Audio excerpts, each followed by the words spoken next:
Mga karyason, magandang balita po ito. Dr. Stephen Wolf released Duterte and let him goon this Holy Week. Nako mga karyason, gustong-gusto na raw pong pauwiin ng doktor ng ICC. Ang Pangulong Duterte, former President Rodrigo Duterte is facing serious health concern not only from Ligma Degenerative Syndrome or LDS but also from a growing gooning deficiency due to restriction imposed by the International Criminal Court in clear violation of rules number 34 strongly recommend the ICC to let him goon. This Holy Week, I suggest the ICC show humanity to the most beloved miscreant president in Philippine history. He must be released to recover in Davao City with his family. Dr. Stephen Wolf, ICC Chief Medical Officer, World Health Organization Officer. Nako mga karyasan, nagsalita na po ang doktor ng ICC at doktor ng World Health Organization. Dumarami na po ang boses ng mga international figure sa international community na gusto na po talagang pauwiin itong Pangulong Duterte natin. Mga karyasyon, alam po ninyo mga karyasyon kung mauuntog lamang ang ulo ni Bongbong Marcos at maisip niya isang araw sa buhay niya na ang ginawa niyang katarantaduhan ay hindi kayang patawarin ng sambayan ng Pilipino. Sa ngayon, hawak po nila ang kapangyarihan, pero balang araw, marirealize po ng mga Marcoses, pati itong si Jaime Marcos, na ang ginawang kahayupan, katarantaduhan, kaanimalan sa ating Pangulong Duterte sa sambayan ng Pilipino, sa pagnanakaw nila, marami lumubog, paparating na naman ng tag-ulan. Ako po mga karyasyon, hindi ko po lang mapapatawad pa sila ng ating mga kababayan. Ito mga karyasyon, umpisa na po natin ang ating reaction video. Napakaganda po na ito. BP Sara, nagsalita na po. Reaction TV Base, nagbabalik reaction. Napakaganda po ng pag-uusapan natin ngayon mga karyasyon. Ito po mga karyasyon, tingnan po ninyo ha. Sabi po nila meron na daw nakalusot sa Strait of Hormuz. I was in the Strait of Hormuz, nako. The Gate of Tears, nako. Mga karyasyon, mag-photoshop na lang sila, hindi pa nila ayusin. Ayan, ito ayun di ba, gagamitin pa nila yung ating mga kababayan. Sino ka man, Brad, Dre, magsalita nga kung talagang nakalipat kayo ng Strait of Hormuz. Mga karyasyon, pag-aaralan po natin ang mga post na to, ha? Mga kasinungalingan to. Ayan, ayan, mga karyasyon, ha? Sabi po dito, wag po kayo maniniwala sa mga sabi-sabi, ha? Ayan, halatang halata po na mga Photoshop yan. Photoshop, passing, ayan po. Passing, Strait of Hormuz, the Gate of Tears, 01/04/2026. Ano yan? 01/04/2026. Nagkamali pa sila Gusto nilang sabihin dyan, 0401. Pero, I was in the Strait of Hormuz, di ba? Mga karyasyon, mag-ano na lang sila, magpe-fake news. Ayan, ayan. Ayan po, mga reaction, ayan, di ba, ayan, Strait of Hormuz daw yan, Halatang halata naman na mga kareaksyon, yung pagkakasulat ng Strait of Hormuz na yun, ay Photoshop, ayan, di ba, ayan, baliktad daw. Mga reaction, 01/04, kailan yan? Kailan? 01/04, yan, kailan yan? 01/04/2026, di ba mga reaction? Grabe naka daw sila, paano kayo sa Strait of Hormuz? Ito po mga reaction ng away ng Amerika ngayon. Ayan, ay, tagla, sanggano yun, ayan. Ay, hindi, meron tayong balita mamaya mga reaction. Baka uuwi na daw po ang Pangulong Duterte, ha? Ang doktor mismo ng ICC gusto na pong pauwiin ang Pangulong Duterte. Ito, ayan, Stone Age, sabi na po ng Iran Embassy. Stone Age, at a time when you were still in the caves, searching for fire, we were inscribing human rights in the Cyrus cylinder. We endured the storm of Alexander and the Mongol invasion and remain, because Iran is not just a country, it is a civilization. Sabi po ni Pete Edge, yung war secretary of war, Pete Edgeset, back to the Stone Age daw. Dudurugin daw nila yung Iran. Sumagot po ang Iran mga kareaksyon. At a time when you were still in caves, searching for fire, we were inscribing human rights on the Cyrus cylinder. We endured the storm of Alexander and the Mongol invasion and remain. Because Iran is not just a country, it is a civilization. Ako, ang Iran po mga kareaksyon sila yung Persian. Persian. Oo, hindi sila Muslim country ha. Persian po sila. Mostly naging Christian country po 'yan, yung mga Iranian. Kaya nung nagkaroon lang ng Islamic Republic, doon lang nagkaroon ng masyadong radical diyan ang Islam. Oo. Nako mga kareaksyon, yan ang sinasabi natin eh. O, di ba? Anong mangyayari sa Amerika niyan? Okay, so good day my fellow taong bayan mga ka-Simort. Sandali, natapos na po tayo dyan mga kareaksyon kahapon. Ito naman. Teka lang. Nasa ba yun? Ayun. Magandang araw sa inyong lahat. Ito mga kareaksyon, bago po natin ipapalabas yung ni VP Sara, talumpati ni VP Sara, mga kareaksyon, pinasyalan po niya si Congressman Suntay, mga kareaksyon. Ang malaking katanungan po kasi ng ating mga kababayan, mga kareaksyon, kung halimbawa po mga kareaksyon na ma-impeach si VP Sara Duterte, siya ba ay wala ng karapatang tumakbo bilang presidente sa 2028? Sasagutin po yan ni Attorney Harry Roque. Ito mga kareaksyon, kasi kinakabahan po lahat na baka si VP Sara ay ma-impeach, ay hindi na po siya makatakbo bilang presidente sa 2028. Nako, nagkakamali po ang mga bobo. Ang mga kampuni bangag nagkakamali, mga kareaksyon. Ito, pakinggan po natin. Pwede pa bang tumakbo bilang presidente si VP Sara sakali lamang na siya ay matanggal sa pamamagitan ng impeachment Yun! bilang vice president? Naku po! Marami na po akong naririnig na nagsasabi na kapag natanggal daw si VP at na-convict sa Senado, ay hindi na raw siya makapagtatakbo. Nako. Ang dahilan po rito ay yung mga bigating krimen na po pwedeng gawin ng mga taong gobyerno ay merong kasamang parusa na perpetual disqualification from public office. Naku po! Hindi po ito applicable or tugma pag ang isang tao gaya ng Vice President ay natanggal bilang Vice President sa pamamagitan ng impeachment.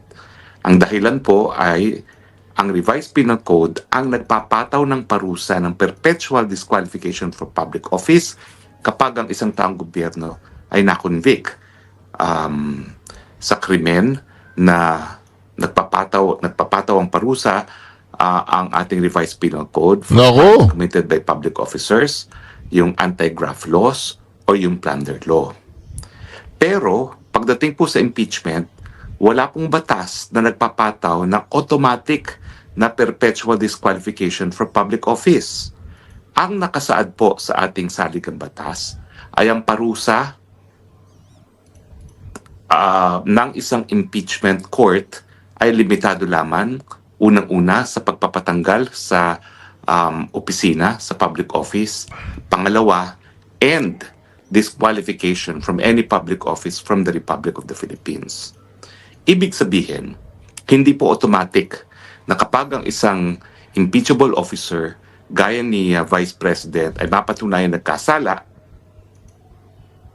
ang automatic na penalty ay pagtanggal sa kanyang posisyon, pero hindi po automatic na magkakaroon ng perpetual disqualification from public office. Kailan magkakaroon ng perpetual disqualification from public office? Ito po ay kapag ang desisyon ng Senado ay magpapataw ng karagdagang parusa na disqualification from public office. Hindi po yan automatic. Ang ibig sabihin, kinakailangan magbutuhan muli ang mga senador para dun sa karagdagang parusa na disqualification from public office. Now, sabi po ng saligang batas, bago mapatunayan o bago mapatanggal ang isang impeachable officer, dapat bumoto ang 2/3 ng Senado. Ang 2/3 po ng Senado, dahil 24 sila, ay 16. So kinakailangan po natin ay siyam siyam na miyembro ng Senado para bumoto na not guilty para mapasura ang impeachment. Now, Yun. dahil hindi po automatic ang disqualification from public office, kailan mapapataw ang karagdagang parusa ng disqualification from public office? Dapat po bumoto ang Senado na magpataw ng karagdagang parusa. Ang tanong, ilang miyembro ng Senado ang dapat bumoto para magpataw ng karagdagang parusa ng disqualification from public office? Ang sagot, hindi po nakasaad sa saligang batas. Pero kung babasahin niyo po ang probisyon ng impeachment sa ating 1987 Constitution, mukhang kinakailangan din ng 2/3 vote na requirement para ang isang impeachable officer ay matanggal sa kanyang posisyon. Yun. Pero kung titignan naman natin ang tradisyon ng Amerika kung saan hiniram natin ang probisyon ng impeachment, yung pangalawang boto kung magkakaroon ng perpetual disqualification for public office ay kinakailangan lamang ng majority vote. Yan po ang patakaran o siste sa Amerika. Hindi po natin alam kung ganyan din ang magiging desisyon ng Senate sitting as an impeachment court. Now, sa ating kasaysayan, iisa pa lang ang natatanggal sa pamamagitan ng impeachment, si dating Chief Justice Renato Corona. Pero nung siya'y natanggal, ang parusang pinataw lamang sa kanya ay removal from office. Wala pong karagdagang parusa na disqualification from public office. Lahat po ng mga impeachment na naihain, hindi po natapos. Gaya ng impeachment labang kay Erap, na hindi po natapos dahil ang sabi ng Korte Suprema, siya ay premature na siya ay nagkaroon ng constructive resignation. Yung kay Ombudswoman Gutierrez, siya po nagbitiw bago magsimula ang proseso sa Senado. Ganyan din pong nangyari kay Andres Bautista na dating chairman ng COMELEC. Pero yung kay dating Chief Justice Davide, at saka siyempre ngayon kay Vice President Sara Duterte, napasura po ang mga impeachment complaints dahil ang sabi ng Korte Suprema ay hindi po sumunod sa proseso ng saligang batas ang Kamara de Representante nung sila ay naghain ng impeachment, articles of impeachments sa Senado.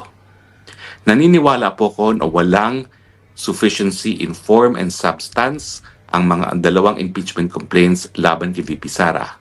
Dahilan para mabasura siyang mga impeachment complaints na yan sa level pa lamang ng House Committee on Justice. Pero dahil ang impeachment po ay isang legal and political exercise, naniniwala naman po ako na dahil si Marcos ay nais manatili sa posisyon forever and ever, gagawa niya ng paraan na makuha ang sapat na boto para mapadala sa Senado ang impeachment complaint laban kay VP Sara. Naniniwala po ako na kung walang sufficiency in form and substance sa Kamara de Representante, lalong walang sapat na ebidensya para makonvict si Inday Sara Duterte. Pero dahil ito nga po ay legal and political, kung iipitin nila ang mga senador para bumoto para sa impeachment, ang tanging parusang mapapataw ay ang pagtatanggal sa Vice President bilang Vice President. Pero para hindi siya makatakbo bilang Presidente sa 2028, kinakailangan magpataw ng karagdagang parusa ng perpetual disqualification from public office. At ang hindi malinaw ngayon ay ilang miyembro ng Senado ang dapat bumoto para dito sa karagdagang parusa. Yun. Maraming salamat po sa inyong patuloy na pagtangkilik. Ito po inyong spokes ng bayan nagsasabi, I love you, Philippines. You're the only country that I have. You're the only country that I will love. So, ibig sabihin mga ka-reaction, halimbawa na-impeach po si VP Sara, meron pang posibilidad na hindi po siya under doon sa perpetual disqualification. Ito na po mga ka-reaction, VP Sara Duterte, no? Dating ng pangalawang Pangulo ng Republika ng Pilipinas, kagalang-galang Sara C. Duterte. Nako, ito na po mga ka-reaction, ito na. VP Sara, paparating po, magsasalita po siya.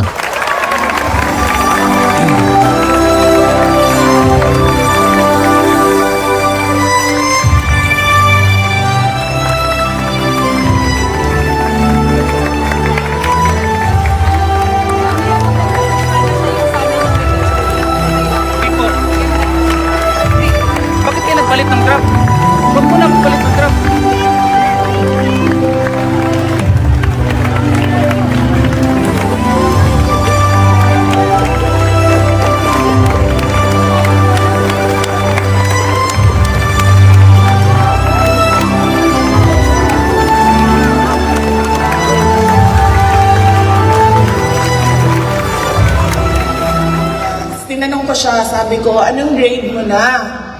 Siguro mga grade 8 or grade 7 siya noong time na yon.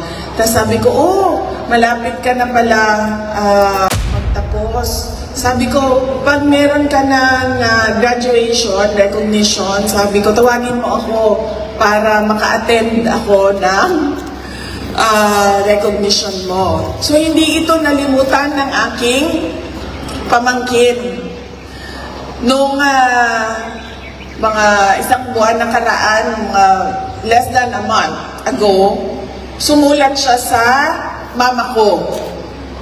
Sabi niya, Lola, pakisabi naman kay Tia sa akin daw na mag-recognition na ako dahil lilipat na ako ng grade 11 o senior high school. So yung graduation ay recognition namin ay ganitong araw, ganitong oras. Kaya masaya ako dahil nakabisita ako dito sa inyo, naging guest speaker ninyo, at nabigyan din ako ng pagkakataon na lumipat naman doon sa recognition ng aking pamangkin. Pero, nung kami ay pumasok kanina, nakita ko na meron naman palang rason kung bakit 6 a.m. itong graduation ceremony natin. Dahil kung ginawa natin ito ng 10 a.m., ay naluto na po lahat ng ating mga magulang sa ilalim ng init ng araw. Kaya kailangan natin bilisan para hindi umabot yung tirik ng init ng araw. Ayaw nyo ba ng, ano ba tawag dyan? Covered court? Bakit wala kayong covered court dito, ma'am? Kinalimutan na kayo ng mayor ninyo? Kaibigan mo ba naman si Mayor Joy? Bakit? Pwede ba, ma'am? Nasa likod. Kaso hindi tayo kasya. Bakit maliit yung covered court? Mainit doon pag umaga. Kasi nandun yung araw. Okay. Kaso hindi tayo kasya. Bakit maliit yung covered court? Mainit doon pag umaga. Kasi nandun yung araw. Okay. Meron ka ng form? Okay, sige. Hindi naman pwede magpatong-patong yung mga covered court natin. So, magpasalamat tayo kay Congressman Bong Suntay. So, ang gagawin na lang natin, Kong, dahil magbibigay ka na sa Aurora, Quezon, sabihan mo na lang ako saan natin ibigay yung isang covered court pa. Dahil may kakilala ako na nagbibigay ng covered court. Kong, Congressman Bong Suntay na lang ang mag-identify no isang paaralan na covered court para hindi nyo na maabutan, sorry, kasi lilipat na kayo ng high school. Pero sa susunod, maabutan ninyo yun kasi babalik kayo dito pag nagtapos kayo ng college, babalik kayo dito. Kayo yung magiging guest speaker ng graduation nila.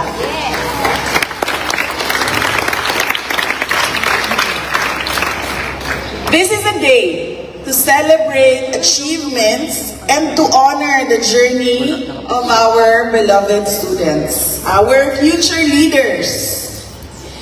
Kayo ang magiging mga vice presidents sa hinaharap at ang biyahe ninyo papunta sa tanggapan ng pangalawang Pangulo ay nagsisimula ngayong araw na ito.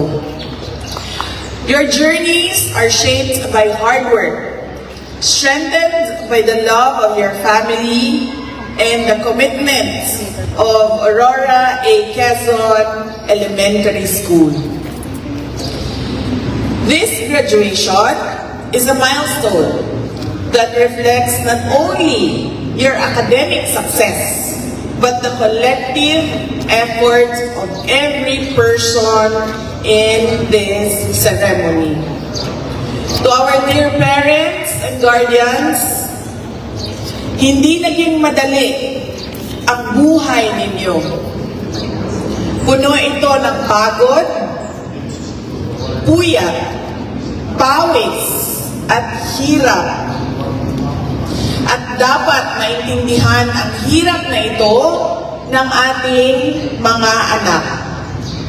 At kailangan ipaalala sa kanila ang kahalagahan ng edukasyon sa pagbabago ng buhay nila.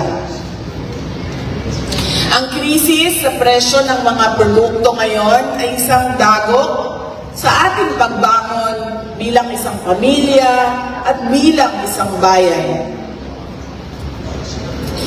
Magiging mas mahirap ang mga susunod na buwan, kaya kinakailangan pag-usapan ng pamilya kung paano makatipid ng pera.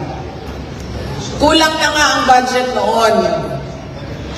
Sigurado, mas lalaki ang kakulangan ngayon. Pero pakiusap ko sa inyong lahat, huwag ninyong tipirin ang pag-aaral ng inyong mga anak. Despite the hardship, please choose to invest in the education of your children.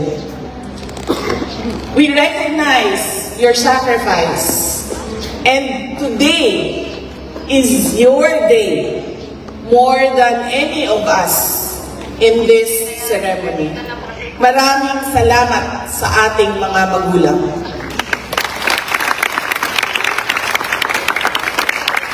Sa ating mga graduates, huwag nating kalimutan, mamaya sa pagtatapos ng ating ceremony, ay bigyan natin ng pagpapasalamat ang ating mga magulang o ang ating mga guardians. Meron sa atin, no, na hindi lumaki sa ating nanay o tatay. Lumaki tayo sa lolo or sa lola natin, sa tiyahin natin, sa pinsan natin, o kung sino man yun, tumulong sa inyo para kayo maupo dyan bilang graduate. Huwag ninyong kalimutan na magpasalamat sa kanila. To our teaching and non-teaching staff of the Department of Education, thank you for choosing to serve our country rather than moving abroad for better economic opportunities. Despite limited resources, rising costs, and daily personal and professional pressures, you continue to mold young minds with patience and integrity. Maraming salamat sa inyo.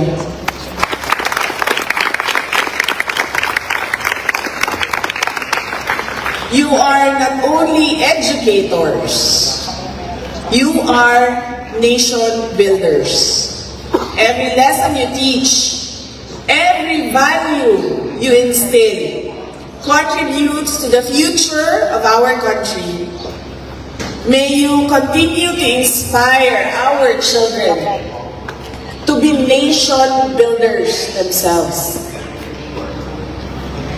To our grade 6 graduates, as you become teenagers soon, remember that academics is important, but equally important are values. Yung mga binibigyan natin halaga para sa isang magandang asal. Meron ako laging pinapaalala sa aking mga anak kapag sila ay papasok na sa paaralan. Yung isang anak ko ay halos kaedad niyo lang. Siya ay 13 years old o grade 8. Mag-grade 8 na siya. Apat na B's. 4 B's that I want to share with you to keep in your heart as you navigate high school. B, hindi yung letra B, pero B-E. B. Una, be kind. Huwag kayong sumali sa pang-aapi, paninira, o pananakit ng inyong kapwa-tao. Pangalawa, be humble. Lahat kayo magagaling. Iba't ibang klase ang inyong galing. Gamitin ninyo ang inyong kakayahan sa pagtulong ng inyong mga classmates.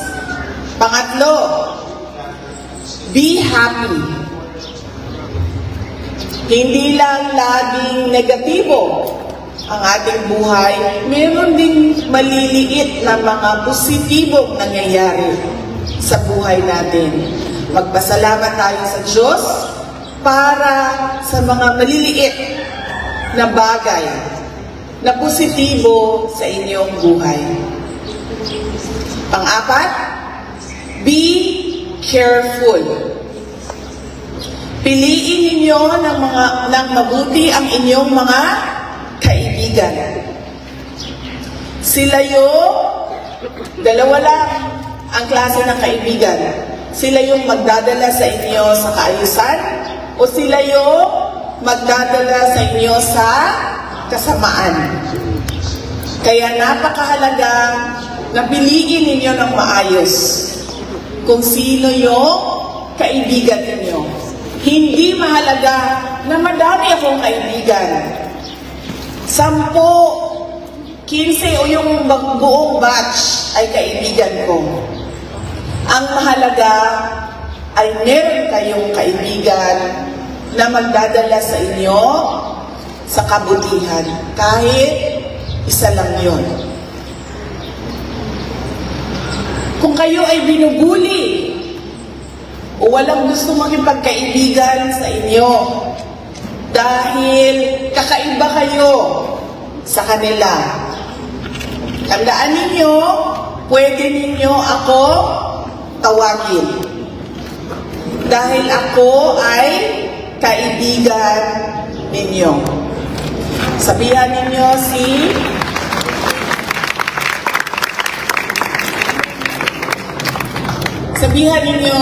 si Mama or si Papa, ipatawag ninyo si Inday Sara.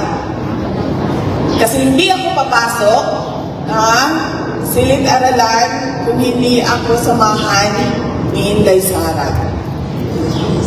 Pag wala kayong kaibigan, walang kakausap sa inyo, sasamahan ko kayo pumasok na classroom.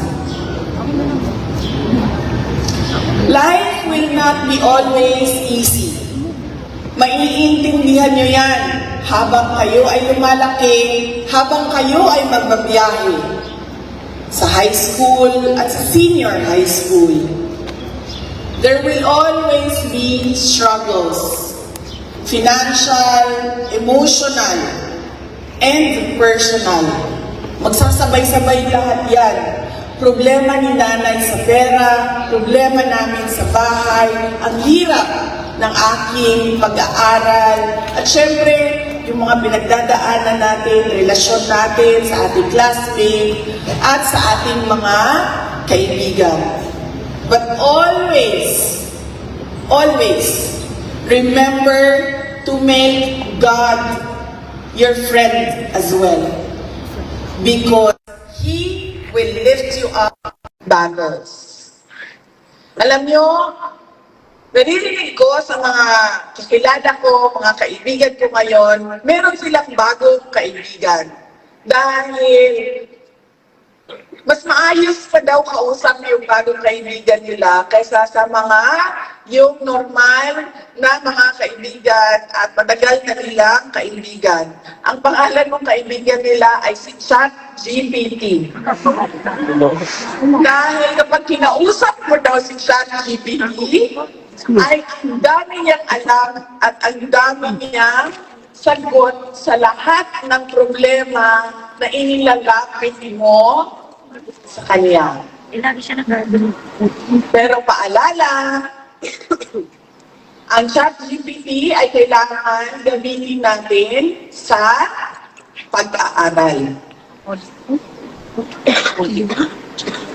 Sabi ng isang kaibigan ko, alam mo, bago ako matulog, sabi niya, sinasabi ko lahat kay ChatGPT ang iniisip ko at sinasabi ng ChatGPT sa akin, huwag mo na munang isipin yan ngayong gabi, matulog ka na muna. Ganon ang personalidad ni ChatGPT. Pero paalala ulit, gagamitin natin ang teknolohiya para sa kaalaman o dagdag sa ating edukasyon. Mauna muna ang Diyos, ang susunod ay ang ating bayan, ang susunod ay syempre ang ating pamilya, ang ating mga magulang. Mamaya, matatapos tayo ng mga 9 a.m. Kailangan ay ilibre ninyo ang inyong mga magulang. Ano na sila? Ilibre ninyo ang inyong mga magulang at mga kapatid, mga pamilya ninyo. Ilibre ninyo sila ng ano ba yung paglibre natin sa kanila?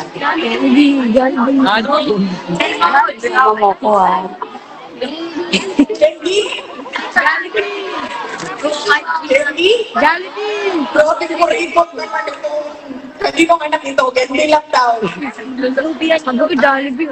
Mama. Candy, may dala kami, kaya na namin yan. Kasi may ito, candy natin. Hindi kaya. Oo, padala nyo na lang yung kulang. Candy, may dala kami. Pwede yan sa mga maliliit ninyo na kapatid, yung mga nasa grade 1, nasa grade 2. Ano ang pwede natin mag-cake at ice cream? Yun ay birthday. Diba? Kasi dapat pag birthday, kahit maliit na cupcake at yung candle, dahil kailangan mag-wish noong tao, yun yung birthday. Pansit naman, pag-birthday din yun, kasi dapat sumaba ang ay. Kapag graduation, dapat ay lechon manok.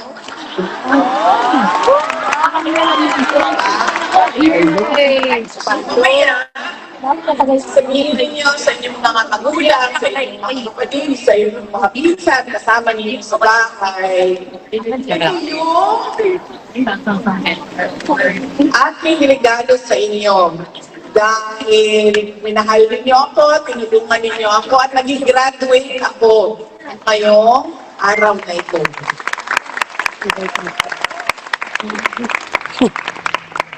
So, yung inyong regalo ay ibibigay ng aming kasama mamaya.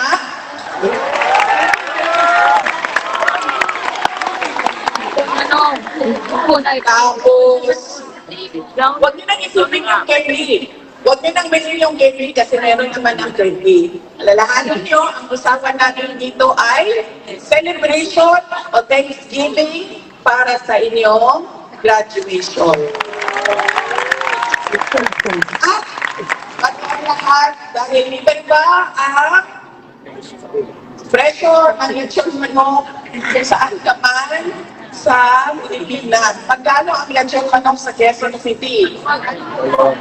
Kasi nung nasa Leyte kami, invite namin yun ang mga graduates. Pinag-usapan namin. Sabi ng isang teacher, 12 bucks daw ang isang lechon manok.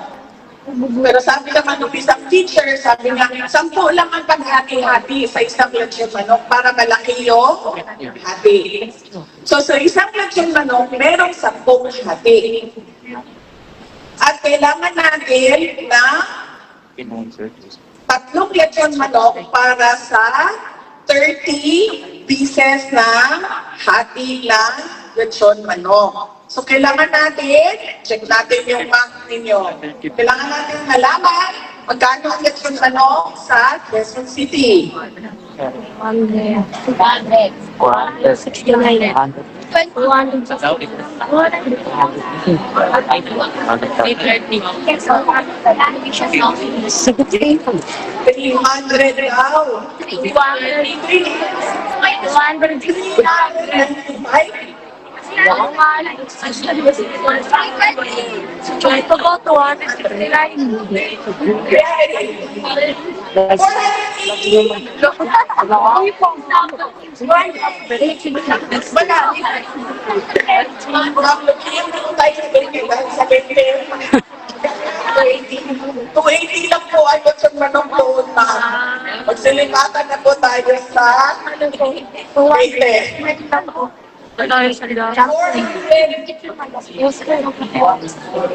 Okay, lipat tayo sa Jollibee Bucket. Magkano ang Jollibee?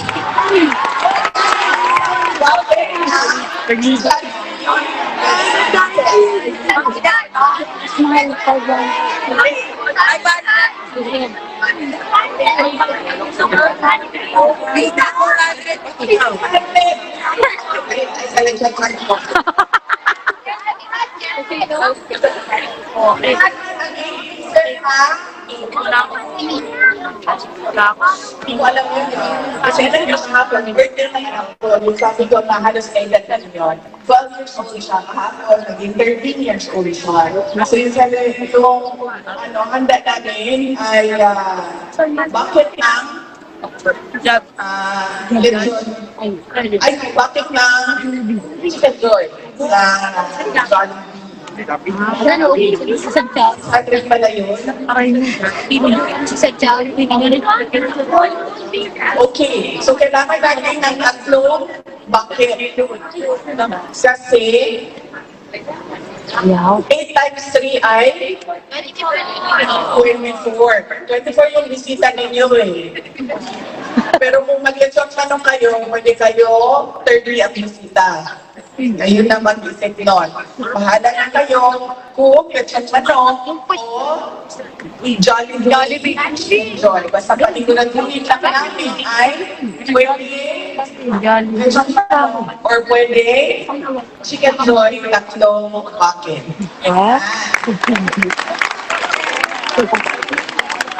Sobrang kakamahal-mahal namin dito, nagigulo ako. Congratulations, our graduates!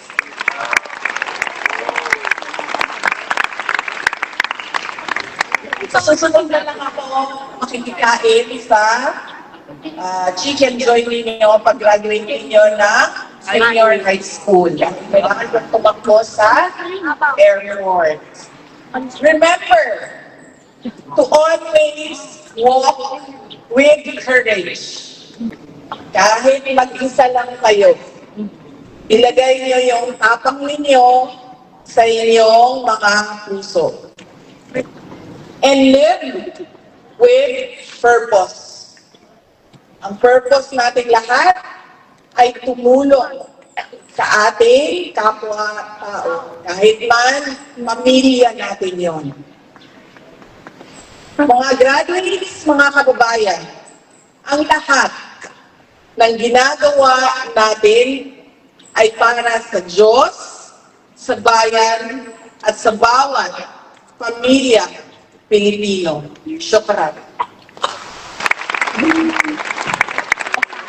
Maraming salamat sa galang-galang na Pangalawang Pangulo ng Republika ng Pilipinas, Zara G. Duterte, sa inyong napakahalagang mensahe na ibinahagi sa araw nito.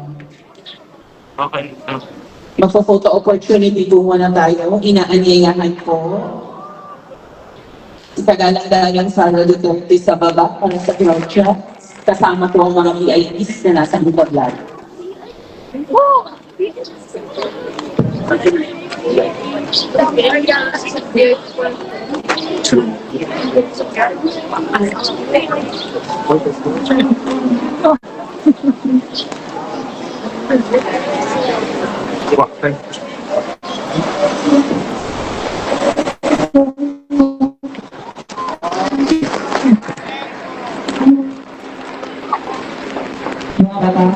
Hindi po ang mga teachers dito. Okay, stage 1 na teachers.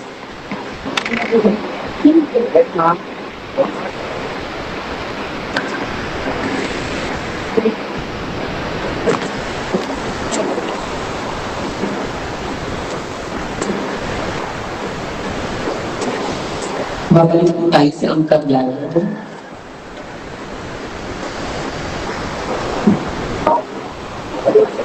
May batch.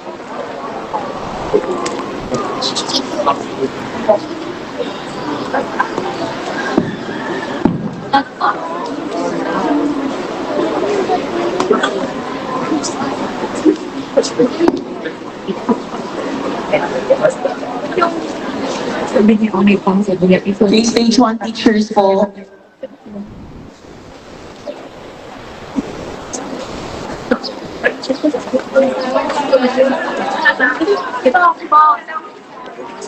Okay, stage 2 teachers. Mag-ready po ang PDA. Akala ko na na-joke. Ano na kayo ba?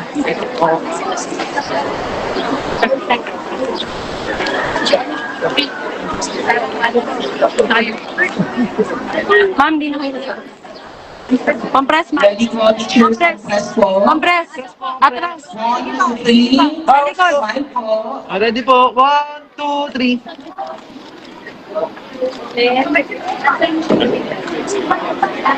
Thank you po. Okay, stage 1. Okay, stage 2. Akit na po.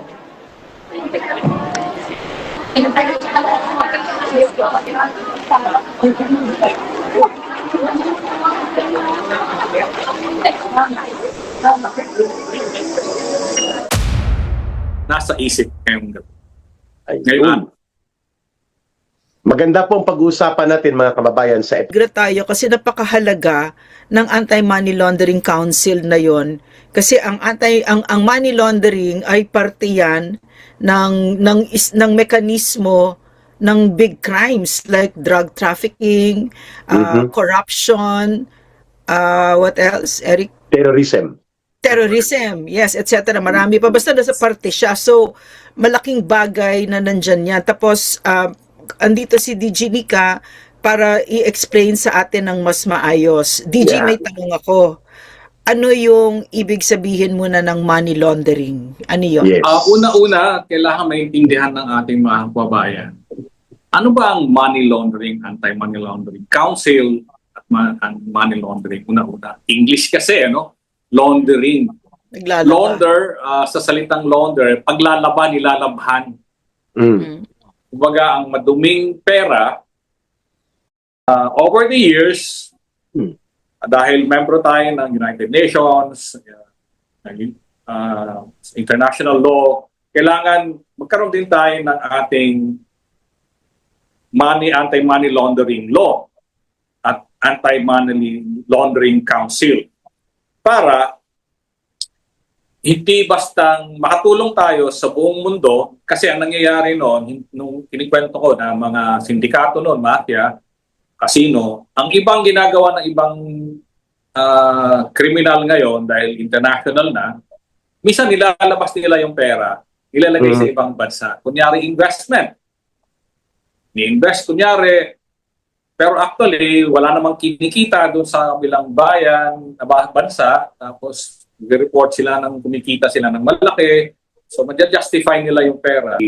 An employee, an ordinary employee sa Bureau of Customs, and then on a weekly basis, you deposit 1 million. Red flag yun. No?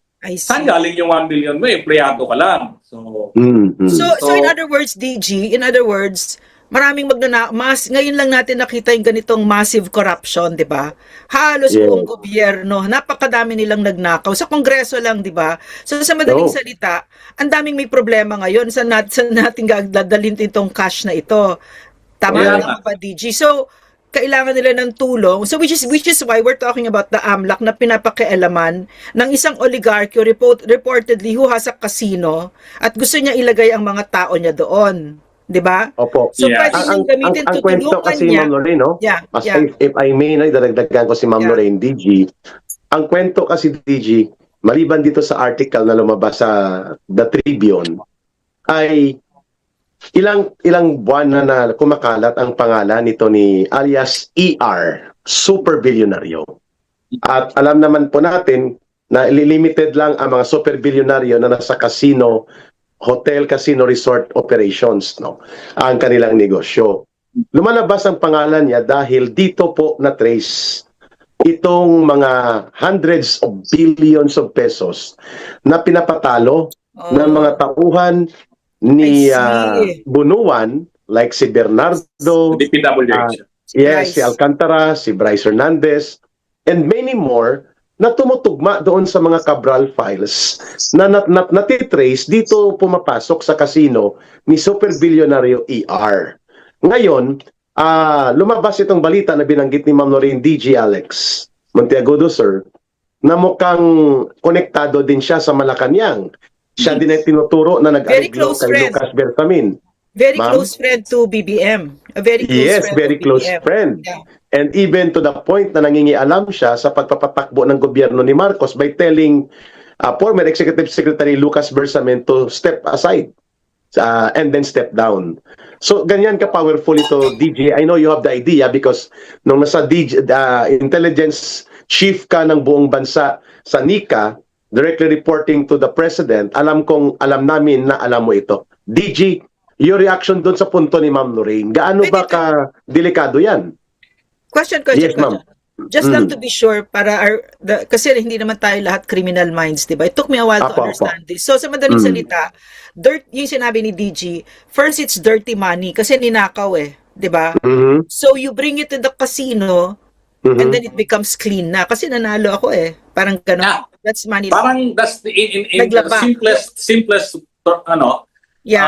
illustration. That's the simplest illustration. Yeah. Which is why that Yeah. casino is very important. Yes. Or the other With way dirty around, ma'am, money. pwedeng ipinatalo mo. Pero may share million lang ang kukunin mo. Eric, So, Eric, ulitin mo. Halimbawa, si Bryce Hernandez at si Alcantara, nagpapatalo sila as high as 400 million in the traces of their transaction. So, Wow. hindi yung talo. Yun ang binabanggit ni DJ. Hindi yung tinalo, kundi yun ay pinalusot. Hinugasan sa casino. So, hindi mo mahahabol kasi loses nila yon, income ng casino yon. So, paano mo matrace na yon ay nanggaling sa flood control na ninakaw nila kay Saldico, na partida nila at in-deliver sa kanila at ipapartida nila kay Romualdez at kay Marcos kung ang casino na ang nagkakaroon ng possession of money trail. Wala kay Marcos, wala kay Romualdez, sa casino na ang pera. Tama ba, DJ, ang kuha ko sa paliwanag mo? Yeah, ganito 'yon, kasi meron akong 100 million. Hindi naman ako pwedeng magdala ng, let's say, 3 maletang mapunta ako sa casino, di ba? Hindi pwede. Ang pwede kong gawin, kasi in cahoots naman, conspiracy naman yon, kausap ko yung casino, ipapadeliver ko kay manager yung aking 100 million. Okay? Papa-deliver? What do you mean ipapa-deliver? Doon sa siyang ihatid sa kanya, and then I will play. I will bring 5 million. Then I will play. I could lose 5 million, then come back tomorrow and win 100 million. Yeah. Or 80 million. For the boys na yung sobra doon. Parang ganon. Kuha nyo? So malinis na yon. Saan galing yung 80 million ka? Hindi ko kuha. I'm sorry, hindi ko talaga kuha. Ano? Alam na siya, ikaw na lang. Meron kang pera, di ba? Okay. Na you want to launder, to linisin mo. Yeah. Para in simplest 100,000. 100,000. Okay. But, para mas abot ng aking imagination. yeah, 100,000 lang. 100,000. Gusto mong linisin, di ba? If you bring 100,000 to casino and papatalo mo, in the first place, doon pa lang, mapapansin ka na dahil bakit may 100,000 ka? Apo. Okay. Di ba? How can you afford to lose 100,000 overnight? But, on the other hand, if I have, siyempre, in cahoots naman kasi yung management, ibibigay mo yung 100,000 kay manager. Okay? Boss, Tingnan natin, arrangement, kuha ko na. 85-15 ha, 85-15 or 90-10. Yon. GCO, 90 akin. Okay? Para malinis lang. May Yeah. GIS ka, 90 akin. Maglalaro ako ngayon, matatalo ako.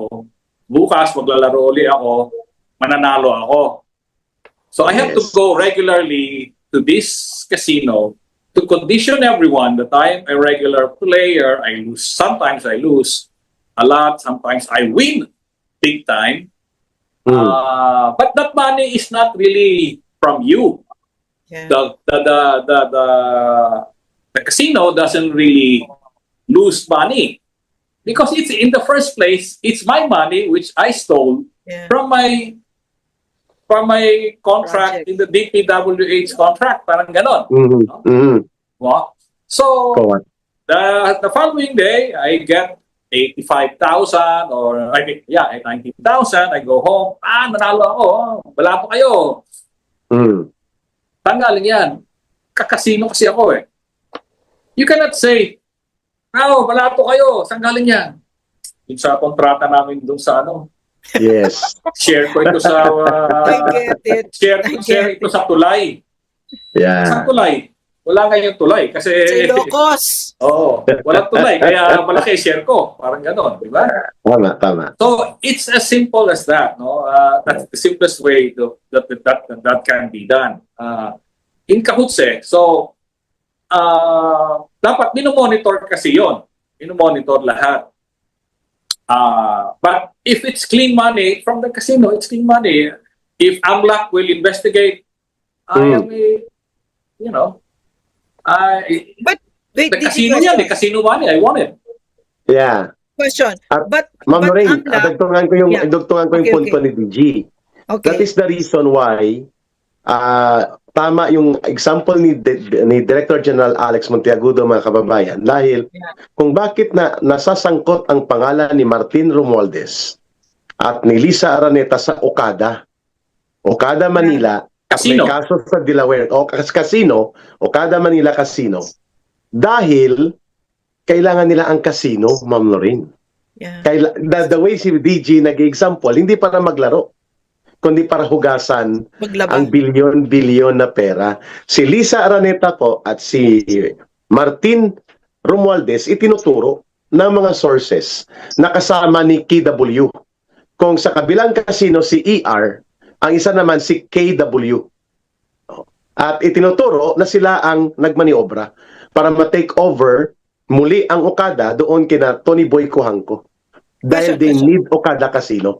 Diyon pumapasok ang example ni DG Alex because billions of money ang nakuha sa smuggling sa agriculture, sa Bureau of Customs at sa mga flood control, Ma'am Lorraine. Go ahead.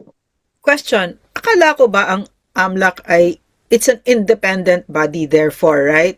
So they should be minamanmanan nila yan, right? They should be monitoring all of that. Why are there no red flags from the AMLAC? And number two, I get it now why they need yung tao nung ER there para hindi na siya independent. He will look away, Yes. right? The AMLAC will not do its job anymore Mhm. to the detriment of the country. Mhm. So can you answer my question first? Bakit kasi it's not just the AMLAC that I'm seeing eh. Kasi if you Malalim. got that tons of cash, bakit pumayag ang bangko na mag-release ng ganong kadaming cash, right? Mhm. We're seeing now a tsunami of cash. Yes. So, it's in cahoots. So, yung sinabi ni Cora Guidote na the government It's a scam. Is a scam. Talagang scammer talaga. And it's not just the government, even banks, no? These are private. Yes. Bakit nila pinayagan? Why is everybody looking away, in other words? So, DG, di ba dapat tinitignan ng AMLAC, dapat nag-red flag na sila dito with all this, yeah? Yeah, go ahead, DG. Please, Hindi explain. ko na ma-recall exactly, but AMLAC is a council.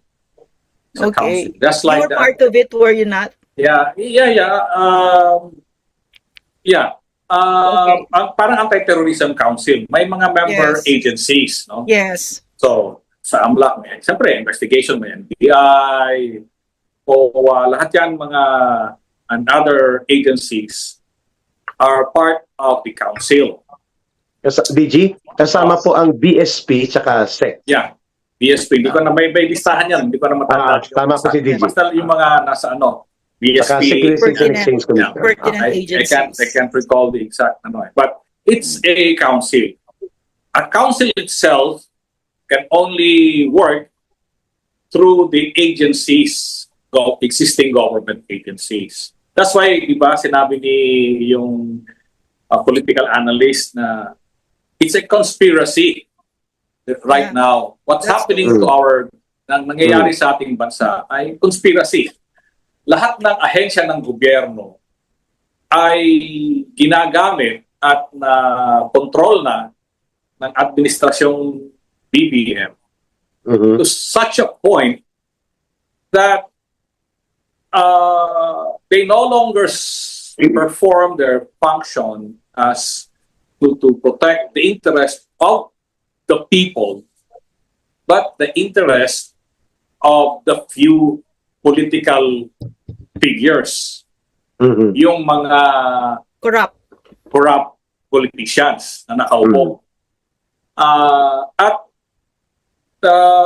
ginagamit ang lahat ng ahensya at minamanipulate para pagtakpan ang isang krimen. At ang Anti-Money Laundering Council bilang composed of several agencies is isang pamamaraan lamang para makontrol nila ang lahat ng mga ahensya. Kasi once the council decides, kailangan sumunod ang mga membro ng council members. Kung ano ang guidance. Ganito yan. So, focus tayo sa ganito. Imbestigahan nyo si ganito. Pag sinabi niya, imbestigahan nyo si Doc Lorraine. Si Amante na lang. Bato ko dinamay. Si Stella Kimbo. Di ba? Hindi ako magnanakaw.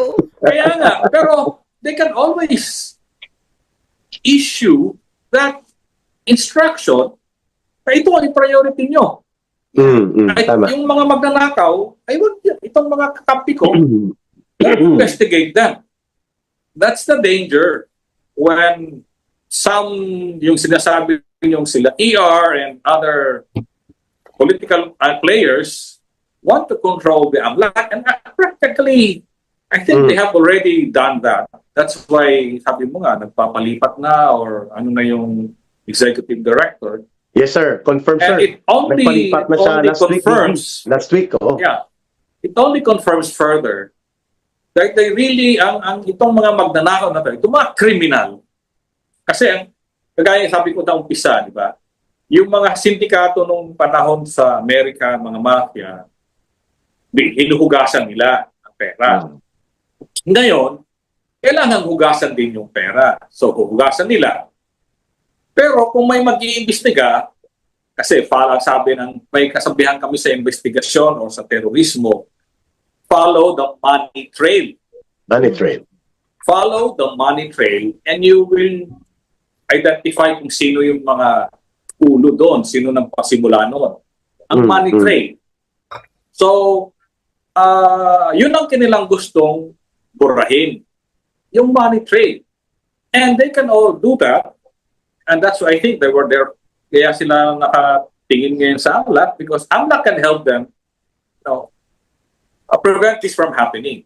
And it's only 2 years. In 2 years, election na. Yeah.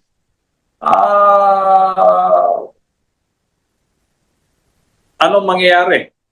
So, ngayon, they have to start cleaning the money trail, stop erasing everything there.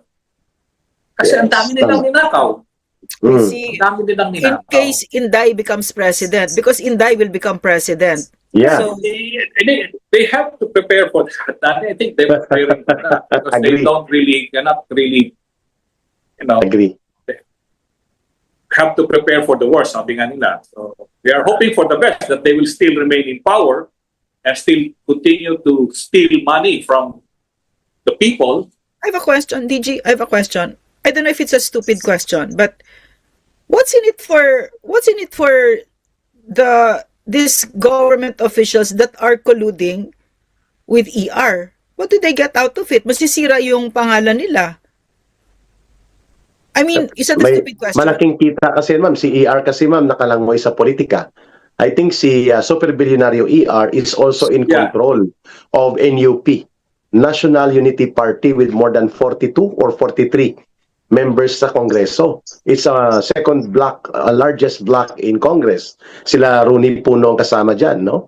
Sa kay ER. So, yung tanong mo kay DG, malaking bagay yan, Ma'am Lorraine, kung magkakaroon ka ng both economic, financial, as well as political influence sa isang key major player doon sa politika at ekonomiya ng bansa. Yun ang hinahabol nila. You mean to say, Napakalaki ng... go ahead, DG, go ahead. Hindi. Tama nga sabi ni Ka Eric na napakalaking figure nung pinag-usapan nating tao. Very powerful, very rich, super rich. Yes. And syempre, he has to protect his own interest. And probably, people are dealing with him because he can help them launder. Mhm. I have a question. Kasi ako, halimbawa ako, may pera Yeah. ako, sandali. May pera Yeah. ako, Yeah. ninakaw ko. Mm. Yeah. Okay. Paano ko ilo-launder aside from the casino? Mhm. I can always, contact a Chinese businessman, alam kong super rich na close sa akin. And I will say, I have 500,000. I borrowed this money from this Chinese guy. Mhm. The BIR asks me, sabihin niya, yeah, he borrowed it from me. Sino yun? Napakayaman nun. You can always lend me that much money. Yeah. Paano ka nakapag-invest ng 500 dito? I borrowed it from him and I'll pay him. Correct. That's the point. The connection will help me. And he doesn't really have to lend me the money. I already have the money. But I'll just make it appear that I borrowed it from him. Wala na. Pwede. It's not. Diba? Mga ganung bagay. Question. Do we not have a law? Kasi in China, bawal ang mga oligarky makialam sa gobyerno eh. Do we not have a law where these oligarchs are not allowed to interfere with matters of government? None? Wala, ma'am eh. They are. Para maging lehitimo ang kanilang pangingialam, DG, correct me if I'm wrong, pumapasok sila sa political parties. Yung open political party system like the late Danding Kuhangko. Yeah. May political party sa Nationalist People's Coalition. Bumubuo siya ng mga linya, partido. Yes, tama, DG. When you talk about ER, mayroon siyang National Unity Party. When you talk about RSA, Ramon Ang, mayroon din po siyang political party na nilalangoyan. May party list pa nga ang isang anak niya at lumalangoy din sa loob ng Kongreso. And also si Manny Pangilinan. So, yung pangingialam direkta sa politika mula sa oligarko na nagkokontrol ng ekonomiya, nabibigyan ng dugtungan sa pamamagitan ng political party system nila, na nilalangoyan nila at kinokontrol. Yun ang binabanggit ni DG kanina, na kung ikaw ay politiko at kailangan mo ng pondo o magpalusot ng pondo na itago mo na mayroon kang koneksyon sa panipaniwalang source, you have to learn how to maglangoy sa ganitong uri ng mga personalidad kagaya ni ER at nila ng iba pang kapariho niyang super bilyonaryo na mayroon ding political connections at economic control and monopoly sa ilang aspeto ng negosyo, Ma'am Lorraine. Yeah, but what it means is magsasuffer ang OFWs natin, for instance. Yes, diba? definitely. Because the remittances, I mean, they're talking about billions and trillions, pero for the Filipinos on the ground, what that means is for every Filipino, yung tao na nakakaramdam ng peso more or less, tayo yung magsasuffer, 'di ba? Dahil sa kasakiman nila. Tsaka wala na bang bayan-bayan dito sa mga walang yang to? 'Di ba? Puro ganyan na lang. Ano pala gusto nila? Salaksakin nila. Honestly, I don't understand what they do with that money. Do they eat it? Adobong ano tayo ngayong gabi? Adobong 4 million? What do they do with that kind of money? I know it's a stupid question, but I don't get it because the price tag to that is our country. Of course. Could you tell us, DG and Eric as DG, well, please. what are the consequences to this to our country? Because we're talking about billions and trillions, and in my mind, because you're right here in front of me, the Barangay Development Program, 20 million, changed the lives of millions of our countrymen, di ba? Talagang bumuti ang buhay nila. Dahil sa kasakiman nilang mga ito. I think, Okay. I don't know, my gut feel is that it's the other way around that what they're doing now. Knowing, alam nila na may nangyaring flood control funds na ninakaw. Hindi naman natin sabihin, hindi ninakaw yun, talagang ninakaw. Yeah. So, factor yon that will influence the evaluation next year ng Financial Action Task Force. Maglagay ulit tayo sa gray list. Ayaw, sa totoo lang, katingin ko, ayaw din nila. Kasi mas pahihirapan na sila ngayon mag-move ng money from the Philippines. Their money to abroad, i-monitor na yan, kasi kung naka-gray list na tayo, mas mahihirapan sila. Again, mahihirapan sila. Pag nag-gray list tayo, mas mahihirapan sila. Mahihirapan din sila. Kasama sila sa mahihirapan. Tama. Kahit na yung casino? DG, kahit yung casino? Oo, yung mga money laundering nila, i-monitor lalo eh. Monitor pa rin tayo ngayon. No? But pag naka-gray list ka, mas lalo kang nasa watch list ka eh. Pero yung presumption mo kasi, yung magfa-flag sa'yo ay independent. Pero pag yung tao nila yung nandun na sa loob, that person will look away. Ang point ko, Nico. Sige. Lulutuin nga nila eh. Lulutuin nila ang mga reports nila sa FATF. Yun. Para lalabas na walang mga money laundering cases dito. Teka muna, DG. Ganun ba ang level ng FATF? Ang alam ko, pulido sila eh. Yeah, but you know... But they have to rely to the AMLAC. They have to rely to domestic partner. That's why sila ER, sila Marcos at Lisa at sila Romualdez, itong grupo nila ng sindikato, they need AMLAC na magkaroon ng cover-up sa FATF. That's why they need to control. Sila i-cover. Yun, DG. Gets. Para bang... Criminal mind talaga to si Eric. Para bang Gets diba? niya.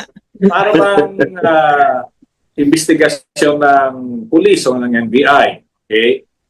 Para, ako, may insidente dito, lutuin natin yan. Palitan mo yung investigador. Yes, yun. Lagay mo yung investigador ko, bata ko yan. Hala ka na dyan. That's it.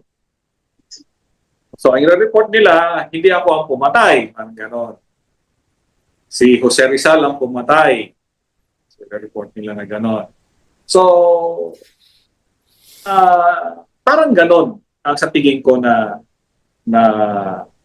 objective. That's why they need their own people because, you know, if they will be impartial and objective, the AMLAC will perform their function honestly, with integrity and everything.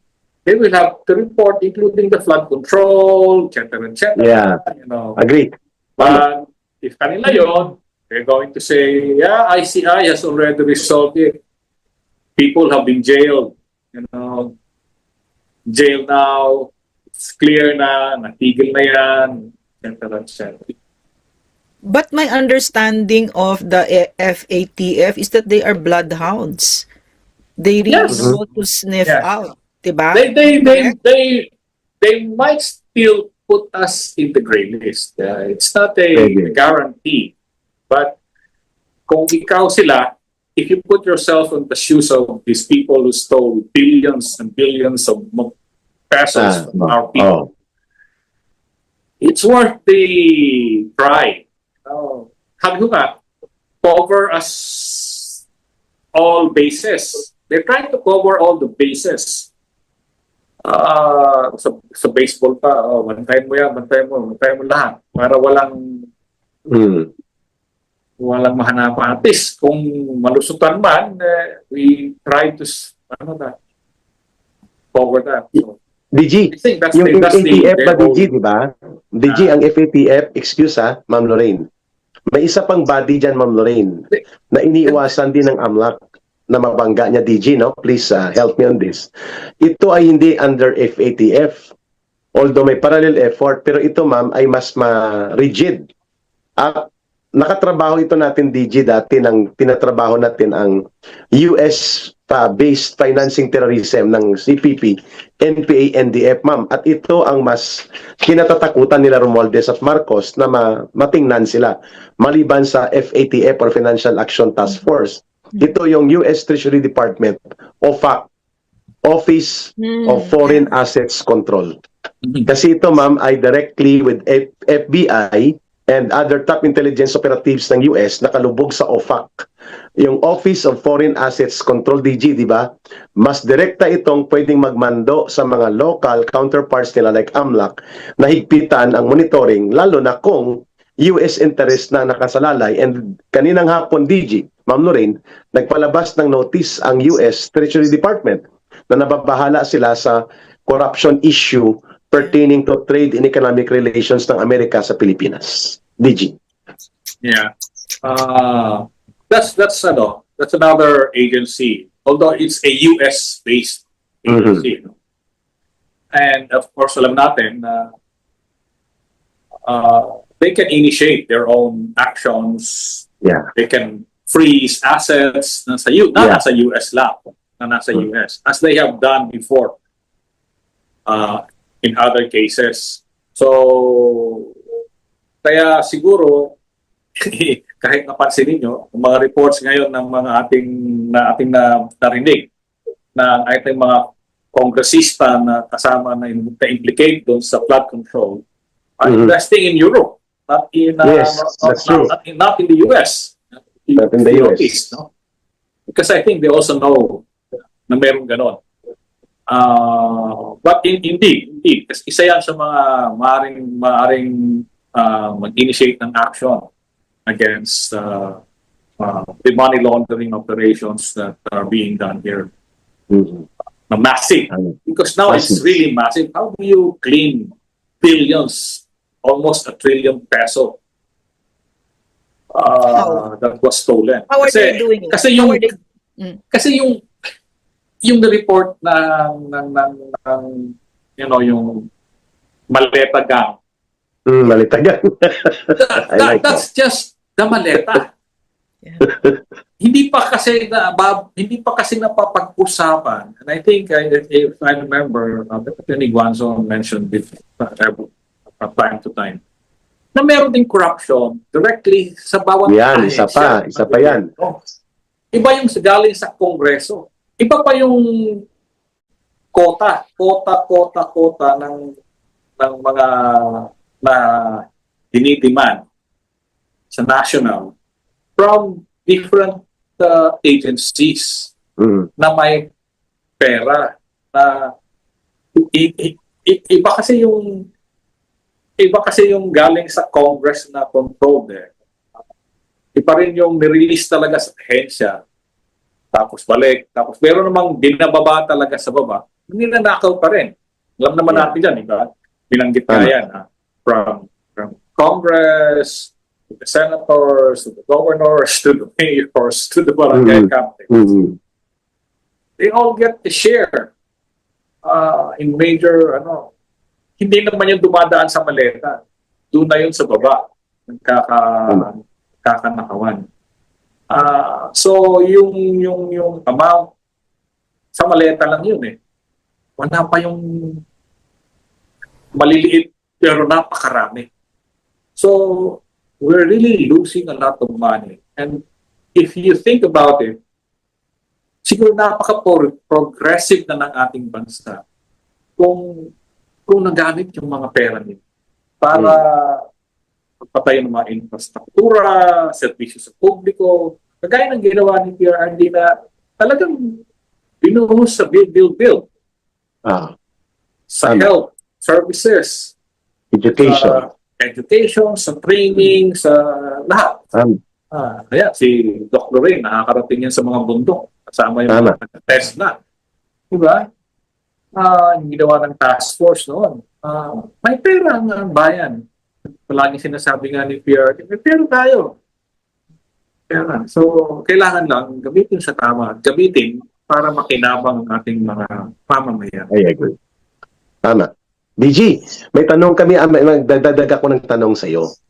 So ang punto mo, kailangan i-control hindi lamang ng oligarko na malapit sa gobyerno ni Marcos at Romualdez, ang AMLAC, kundi pati mismo si Marcos at sila Romualdez bilang may control sa gobyerno ngayon sapagkat kailangan nilang malinis hindi lamang ang ating mga kalagayan at katayuan sa foreign task force na FATF, kundi ang criminal trail na pwedeng pagmulan ng investigasyon at prosecution at pagpaparusa sakaling magkaroon ng bagong gobyerno sa Pilipinas. Tama bang kuha ko sa iyo, DJ? Dalawang tuhong dito kung bakit ang AMLAC ang kanilang ginagamit. Ganoon na, di ba? For instance, bago na pag-usapan ng AMLAC, ang ombudsman. Yeah, isa pa yan. Is a body, the appointment of the ombudsman, dapat meron siyang termino at kailangan hindi siya politician para walang biases.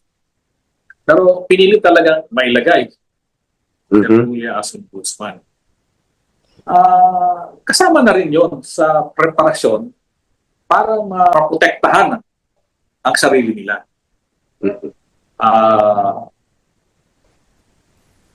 PNP, DILG, lahat yan. Lahat ng mga ahensya, FBI, yun to. Si ba nilagay sa FBI lately? Right? Si Matibag. Yeah. Matibag. Kawalan yan nun. Yeah. So,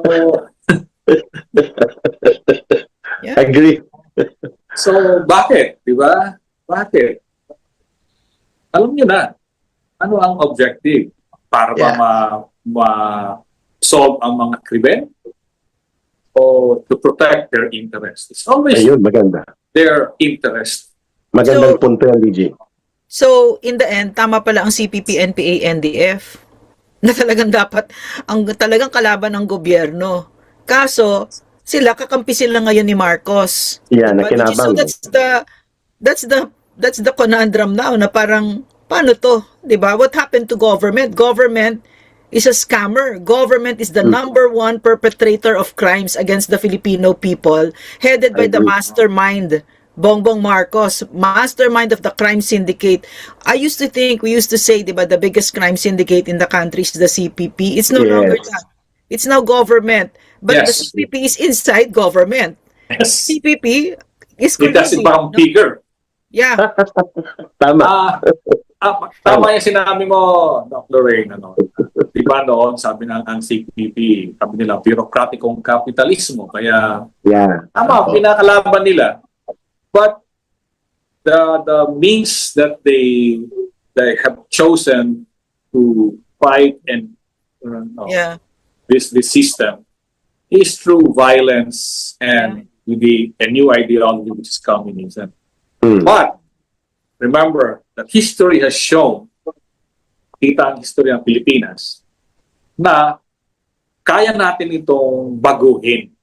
Yeah. In 1986, when the people were fed up at desisyon na kailangan kumilos ang mga mamamayan at nagkaisa, na-overthrow natin ang isang diktadurang Marcos na tatay ng dating presidente nakabalik pa. Ni BBM. Oo. Nakabalik. Ang daming mga issues noon. Ganun din, no? Control niya lahat. Pero, nagkaisa ang mga mamamayan at nakapag-accomplish tayo ng pagbabago. Kaya nating gawin, hindi kailangan nating gayahin ang CPP, NPA na iba naman ang motibo. Agree. Kaya sinasabi yon. Agree. Meron tayong mga mamamayan na kung magkaisa at kumilos, ay kaya nating baguhin ang ating bayan at mapaunlarin. At ginawa ulit natin ito noong 2001. 2001. Diba? 15 years later. So, if we really want change, gusto nating matigil na itong pag-exploit sa atin, itong mga conspiracy laban sa mga mamamayang Pilipino, ay kailangang magkaisa at kumilos tayo para matigil na itong lahat na to. DG, meron pa nga tayong mas recent na experience, yung sa NTFL kaka-experience natin, nung nagkaisa ang tao, di ba? Yan, isa pa yan. For the first time, napadapa natin ang CPP. Yes. Di ba? Kasama Never na, we could not have, kasi people keep on giving us that credit, di ba? LCA. Apo. But really, it's the people. Di ba? Yeah, it's the Hindi people. tayo nang bobola. It's really the Filipino people na sinamahan ninyo kami sa laban na ito. And we really, Tama. that was such a wonderful experience, no? DG Eric, no? Yung naramdaman Tama. natin yung suporta ng tao na... At saka we were winning the war. Yeah, Yes. Overwhelming. DG, Tama. DG Eric, to this day, kasi my measure kasi, the way I measure it, no, is going to their website, to their Facebook pages, for instance. Oo. Before, when we started, may sasabihin lang ako kasi nag-eksperimento ako, may sabihin lang akong kontra sa kanila, talagang dinadagsa ako. But now, Dudumugin ka. no more. Now they're gone. Ngayon, People wala. on their own, the Filipino people, I'm just sitting there and just monitoring. Whereas before talagang lumaban-laban talaga tayo na red tagging, wala tayong pake, di ba? Pero now you just sit down. The Filipino, tama Sila talaga. na. A mind that has been opened will never close, di ba? Yung It's a DG, wonderful diba? experience, no? Ikaw nagpaliwanag niyan, DG eh. Yung hindi magtatagumpay ang whole of government approach kung wala ang whole of nation participation. Yes. Wala ang people. Yeah, People agree. do not support us. That's why we have to explain. We have to use information to enlighten the people. In the Correct. same manner, itong Bigwas ng Agila is one way of enlightening our people. Ipapaalam natin sa bayan anong nangyayari sa mga kababayan natin, anong nangyayari sa ating bayan, anong problema, para alam nila at sila ang magdesisyon Yeah. kung ano Agree. ang kinabukasan ng ating bayan. Hindi Yes. lang tayo. Tama. Ma'am Lorraine, Pero go ahead po. kailangan malaman ng ating bayan at ng ating Yes. mga kababayan ang katotohanan. Agree. DG, can I go back to the AMLAC? I'm just going to quote what Gigi Arcilla wrote, okay, in her article. Sige ma'am, go ahead. If the AMLAC stops being independent and starts answering to casino interests instead of the law, the FATF will find out. They always do.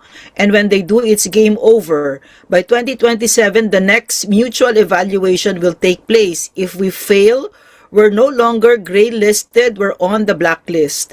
That means international banks get nervous, remittances get flagged, correspondent banking relationships freeze, suddenly sending money from abroad becomes expensive and complicated, and then investors vanish, the economy takes a hit, and all those years of hard work wasted. The saddest part, we passed the tough laws to get there. The Anti-Terrorism Act, the AMLAC Charter amendments, these weren't popular, but we swallowed them because they were AFATF requirements. Now, if institutions get compromised anyway, what a waste. DG, your reaction to that? Napakalubha ng magiging epekto nito, DG. Yeah. Dahil nga ang buong bansa at ang ordinaryong mamamayan at mga milyong-milyong manggagawang Pilipino sa abroad ang mapektuhan nito, hindi naman ang mga magnanakaw na politiko na nakalusot na sa mga property investment nila papunta sa Europe. DG, please explain to our people on that. Yes, yun na nga binanggit natin sa umpisa, no, na pag nalagay tayo sa blacklist, hindi lang gray list, blacklist, ay talagang mahihirapan na ang pag-remit ng ating mga kababayan na nagtatrabaho sa abroad. Tataas ang rate, pahihirapan sila pag bakit. Explain lahat. Lahat niya, pati mga transaction natin internationally, mahihirapan tayo. Ngayon, right now, what is keeping the Philippine economy afloat is the remittance of our OFWs, ang That is Filipino true. workers abroad. That is true, Kasi DG. dollars yun. Mm. Yun ang what's keeping us afloat. Kasi ubos na ang pera natin eh. Mhm. Inubos na nila. So, imagine kung what is keeping us afloat, yung kumbaya salbabida natin, pag nalagay tayo sa blacklist ay bubutasan pa. Paano Yeah. lang tayo lulutang? Tama. So, meron ng meron pang gulo sa oil, ba? Tayong pera natin. Ang daming problema ng nangyayari sa buong mundo. Ngayon, mangyayari pa yan. Ano na lang mangyayari sa ating ordinaryong Pilipino? Mhm. Hindi, kausap ko yung mga ordinaryong Pilipino. Pag naglalaro kami ng golf, kausap namin yung mga caddy namin. Sabi nila, sir, ang hirap ng buhay. Kasi ganito, tumaas na naman yung bigas. Nabibili na namin yung pinakamurang bigas. Sabi, tag 10 pesos, tag 60 pesos ang bigas na pinakamura. Grabe. Sabi niya, magkano lang kinikita namin pag kakadi kami. Kaya nga, minsan, dinadagdagan namin ng tip para may kita silang extra. So, mahirap talaga. Humihirap pa lalo. Tapos tumaas pa lahat ng gasolina, presyo, ang pamasahe, lahat.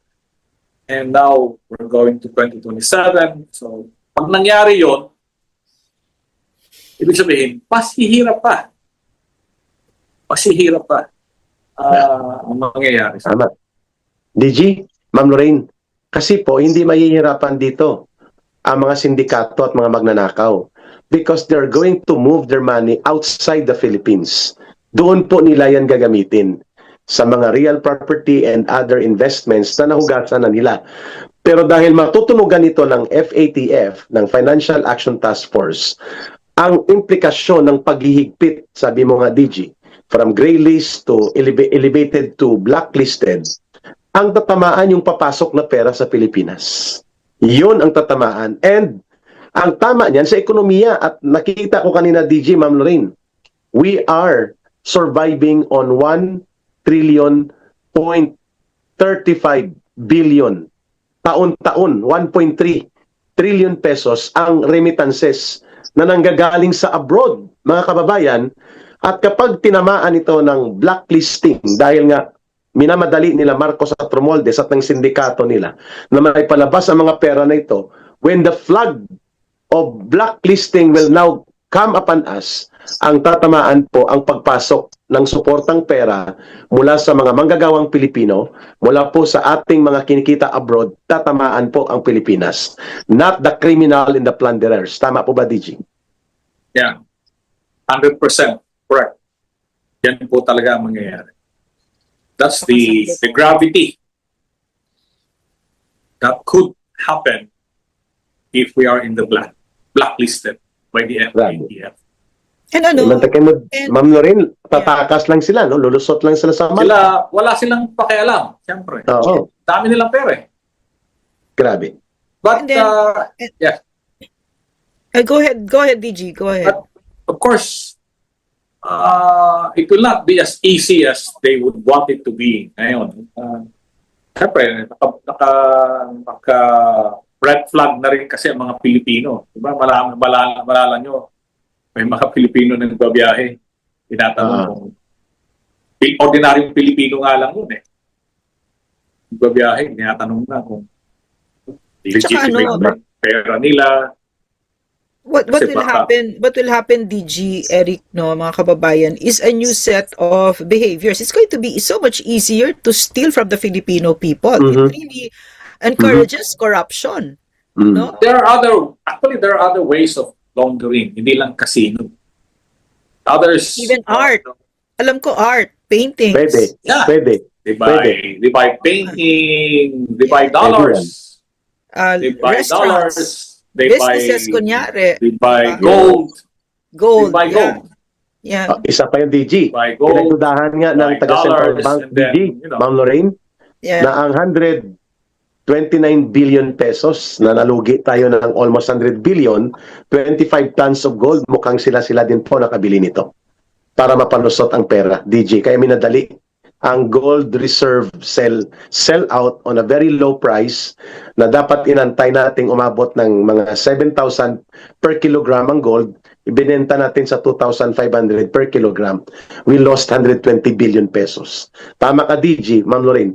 Gold and jewelry transaction is also another way ng paglaunder nila.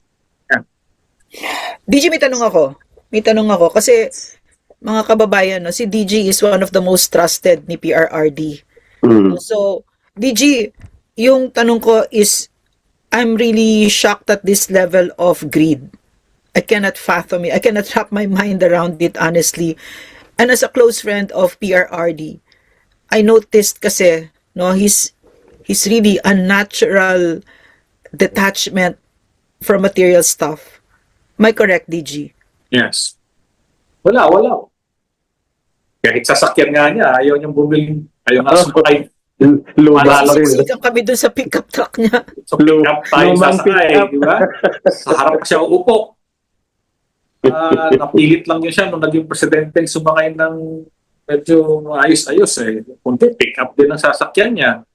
Hindi siya nagsusuot ng sing-sing, ginto, wala akong kita. In fact, I recall, ito naman, anecdote na lang ito. During the campaign, I think, just during the campaign, sinalubong namin yan siya sa Terminal 3 yata. Yeah, with other retired officers. Kami si Bongo, tsaka si Ma'am Haninen. Galing yata sila ng Hong Kong, parang gano'n. And then, nagkukwento siya, sabi niya, wow nga, tinaas ko yung paa ko, pagtingin ko sa pagtaas daw, nagpupo siya ng D4. Tumingin daw yung katabi niya. Aeroplano o sa airport na. Tinuro. Kita yung medyas niyang puti sa loob. Butas yung ano niya. May butas talaga. So, pagdating niya sa airport, isa nalubong namin, kinikwento niya. Pinakita niya. Hindi ko yata na-picturean eh. Nakita niya. Tingnan mo. Paborito magod na ako sabi niya, paborito ko kasi ito na boots, yung naman yung parang boots na bibili mo sa Sambuanga na mga paborito niya. Tapos, butas.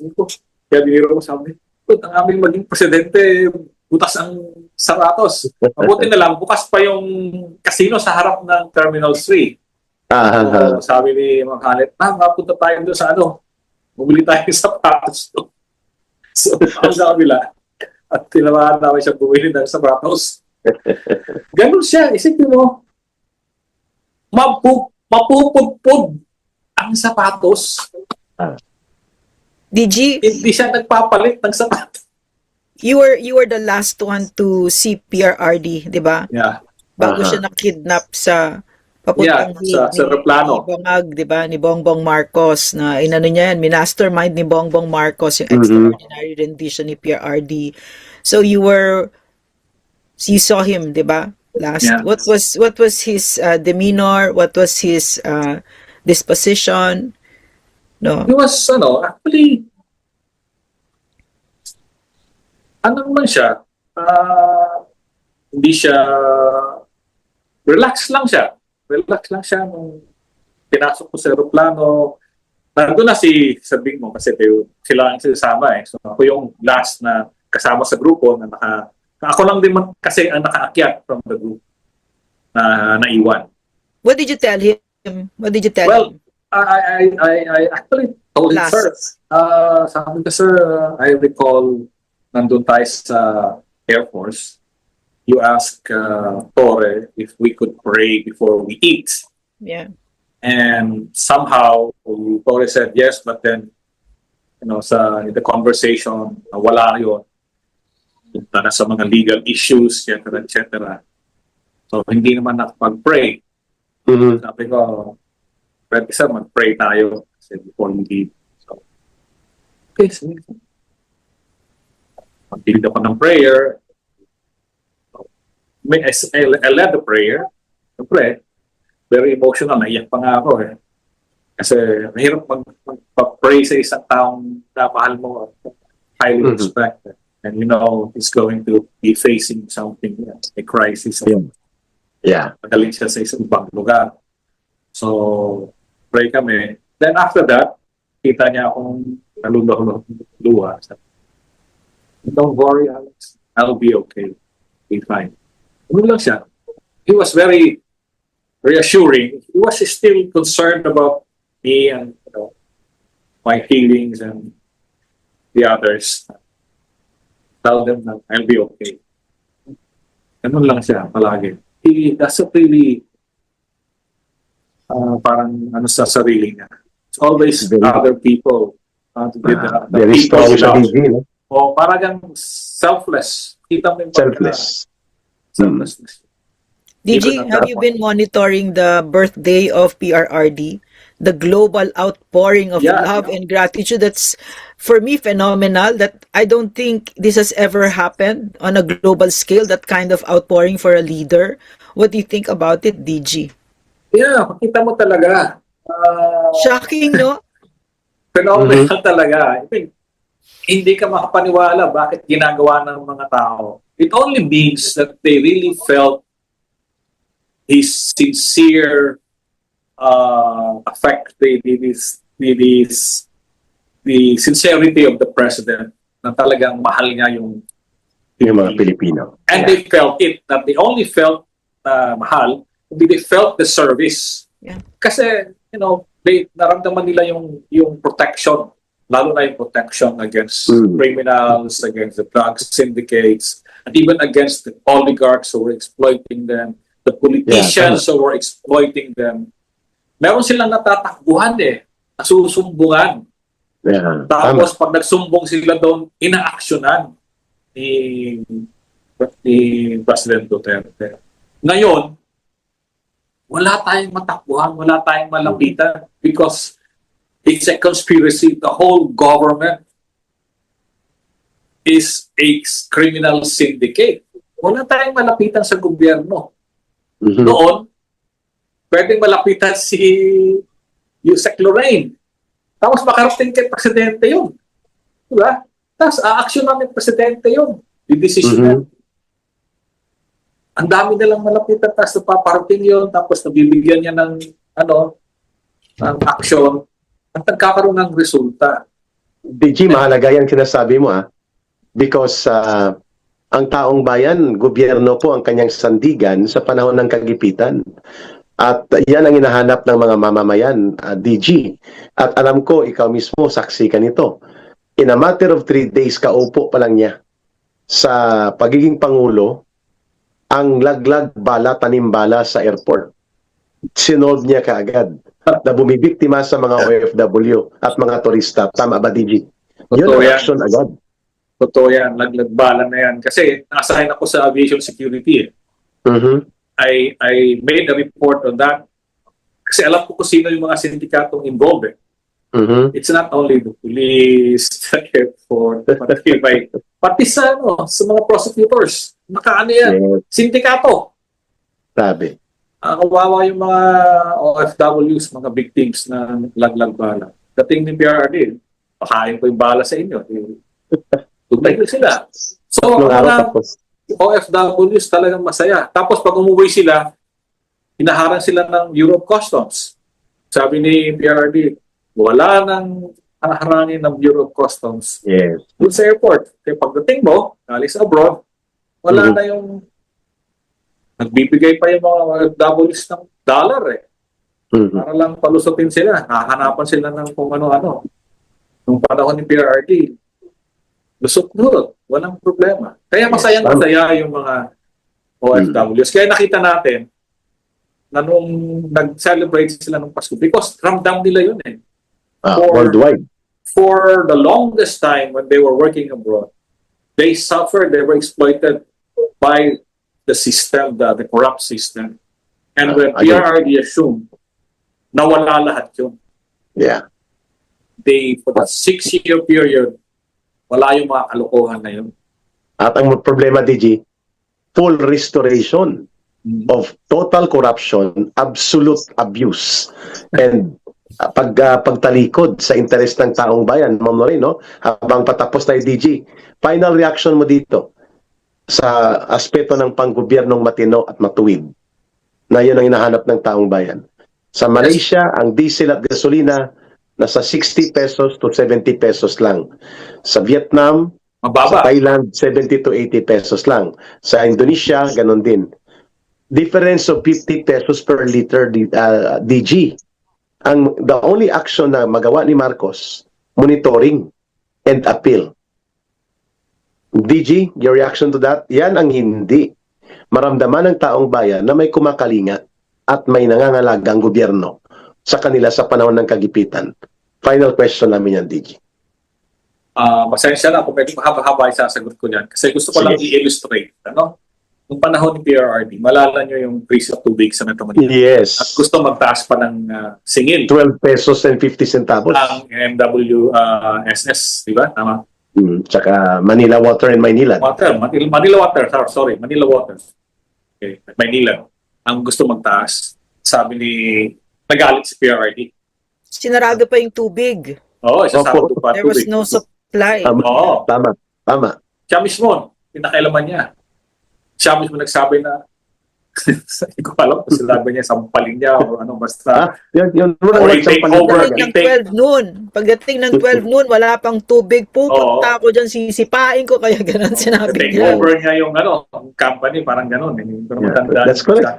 But he issued that threat because he said, you have been making so much money for the longest time.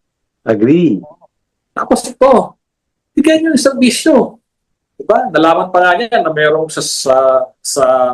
meron palang pera kasama doon sa ng pera, yung water purification and yung drainage na nililinis bago i-release sa dagat o sa ilog. Meron yan, pero walang mga wastewater treatment.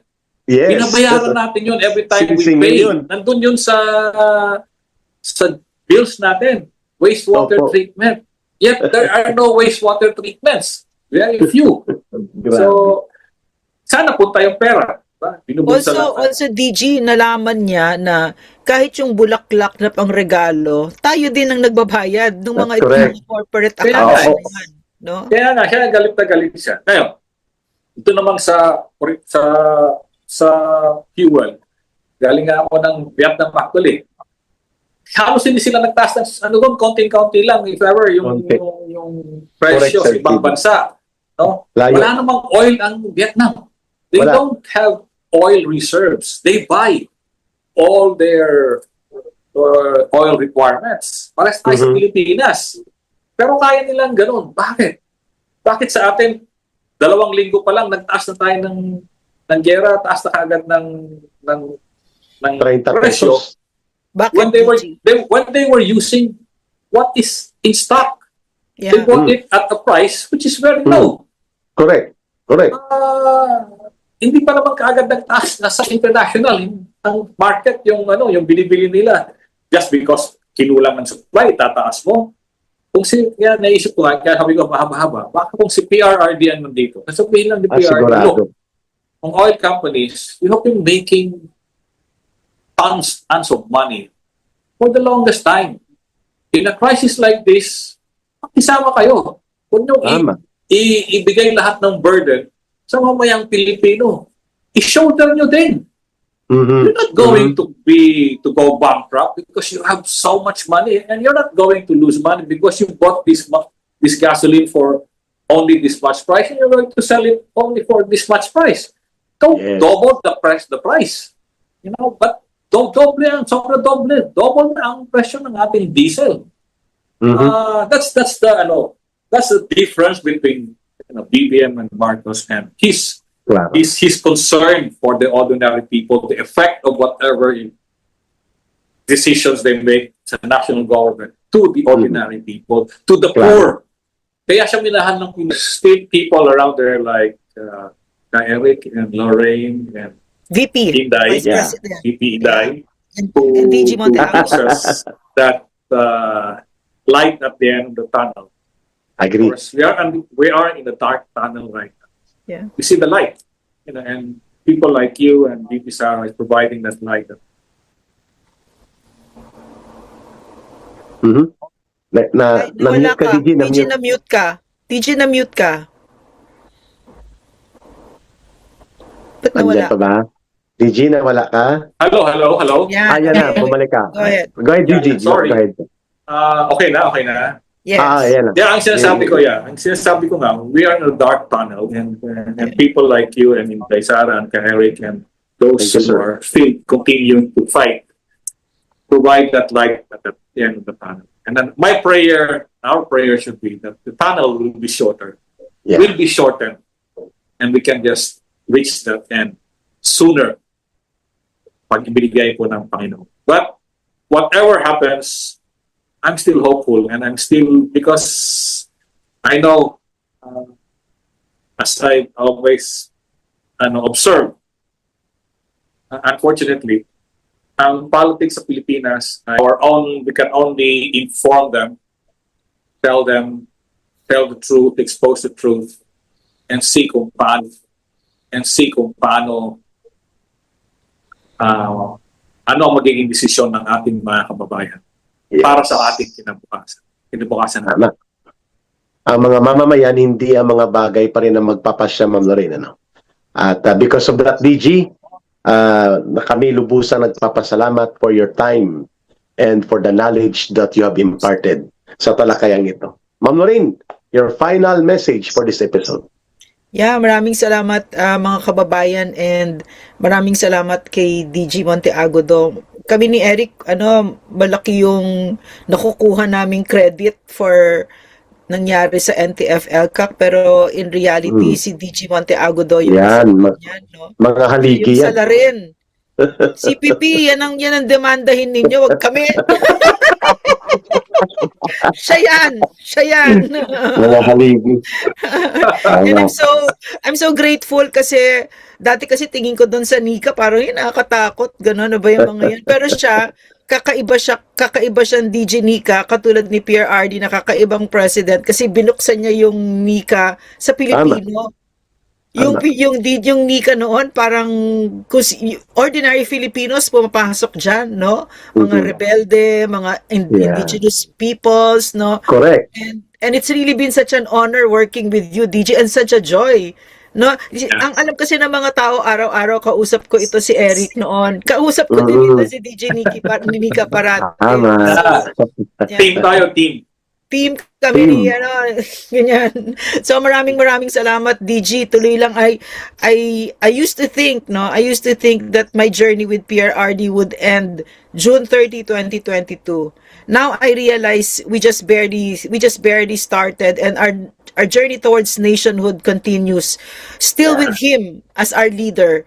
Because the irony to all of this is that even though he's in prison all alone, old, he's aging, he's not in the best health, he is the most powerful political figure and moral figure in the country. Yeah. And like the three of us here, we love him so much, and we will follow him to the ends of the earth because he is worthy. Hindi kami bobo. Hindi kami bobo, may utak kami. So he is so worthy of it, and of our trust, and our partnering with him, no, and our loyalty as well, no. I would do it 1,000,000 times over for PRRD. It's been such an honor. Really, I love that man so much. So, maraming salamat mga kaibigan sa suporta ninyong lahat sa KPRRD, sa Vice President at sa ating bansa. So, thank you. Magkaisa tayo. Thank you so much, Ma'am Lorraine and DG Alex Paul Monteagudo, sir. Yan po yung mga brand of the Duterte leadership, ang kalidad ng pamumuno. Narinig at nakita niyo po kung paano mag-deliver ng kanyang talakayan at pananaw ang isang Director General ng NICA, pinakamataas na posisyon sa intelligence ng gobyerno sa panahon ni Pangulong Duterte. Yan po mga pinili ni Pangulong Duterte. Dami kaming adventures niyan, di ba, Eric? Well deserved. Daming adventures niyan. Yes, yan. At baka nagtatanong kayo, si DG Alex Monteagudo po ang hindi natakot sa pag-confront ng red tagging. dahil walang red tagging. Siya ang gumawa ng Ayan. counter na tinatawag na truth tagging. Yun ang At saka- kanyang at saka ginawa. siya din yung Eric, siya din yung kung bakit siya din yung nakaisip na punta tayong Europe. Yun, at at US. i-confront natin ibuko natin ang CPP, NPA, NDF sa mga Correct. international Sa US. organizations na Sa US. niloko nila. Grabe. At as a